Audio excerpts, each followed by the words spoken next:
কাল্লা বা উচ্ছে আমাদের শরীরের জন্য সবসময় উপকারী। তাই আজ আমি নিয়ে চলে এসেছি করলার একটা রেসিপি।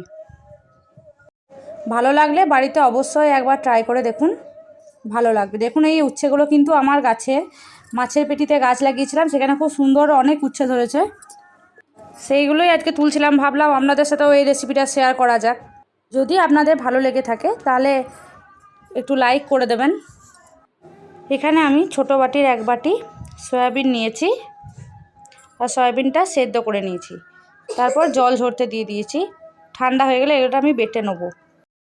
এইভাবে একটা ছান্নার সাহায্যে জলটা ঝরিয়ে নিয়েছি।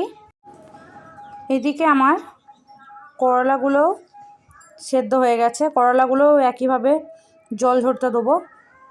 তারপর পুরটা রেডি করে নেব।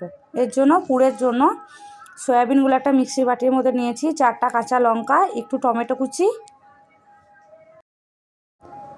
মিক্সিতে একবার ঘুরিয়ে নেব। একটু দানা দানা থাকবে সেরকম অবস্থায় নামিয়ে নেব।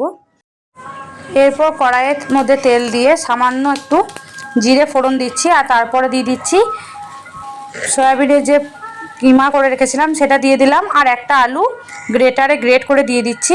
আর এখানে 1 চামচের মতো আদা দিচ্ছি। আদাটা একটু গোটা গোটা থাকবে সেরকম অবস্থায় দিয়ে দিলাম। 1 চামচ জিরে গুঁড়ো, ধনে গুঁড়ো, 1 চামচ হলুদ গুঁড়ো, 1 চামচ লাল লঙ্কার গুঁড়ো। এগুলো কিন্তু সবই ছোটো চামচের, হ্যাঁ, আপনাদের পরিমাণ অনুযায়ী আপনারা দেবেন। আর স্বাদের জন্য সামান্য পরিমাণে চিনি দিয়ে ভালোভাবে মিশিয়ে নিতে হবে। আর একটু ভাজা গুঁড়ো দেবেন, তাতে স্বাদটা একটু বেড়ে যাবে। এই সব উপকরণগুলোকে একসাথে ভালোভাবে মিশিয়ে নিয়ে কিছুক্ষণ রান্না করার পর পুরটা পুরো রেডি হয়ে যাবে। কড়াই থেকে যখন দেখবেন পুরটা ছেড়ে আসছে তখনই জানবেন পুরটা আমাদের রেডি হয়ে গেছে। এরপর কাল্লাগুলোকে পুর ভরার জন্য রেডি করে নেব। তার জন্য কাল্লাগুলোর মাথার দিকটা কেটে নিয়ে একটা ছুরির সাহায্যে আমি ভিতরের যে বীজগুলো আছে বার করে নিচ্ছি। বার করা হয়ে গেলে এইভাবে একটা ছোট চামচ দিয়ে পুরগুলো ভেতরে ভালোভাবে ভরে দেবো। আপনাদের যদি কাল্লা কিংবা উচ্ছে যাই হোক যদি একটু বড় হয় তাহলে চামচটা একটু বড় নেবেন, তাহলে অনেকটাই ভিতরে স্পেস পাবেন। যেহেতু এগুলো আমার গাছের কাল্লা একটু ছোট, আমি তাই এগুলো দিয়েই বানিয়েছি। এইভাবে থেসে থেসে পুরটা ভেতরে ভরে দেবেন। যেভাবে আমি দেখালাম এইভাবে প্রত্যেকটা কাল্লার ভিতরেই আমি পুরগুলো ভরে নিচ্ছি।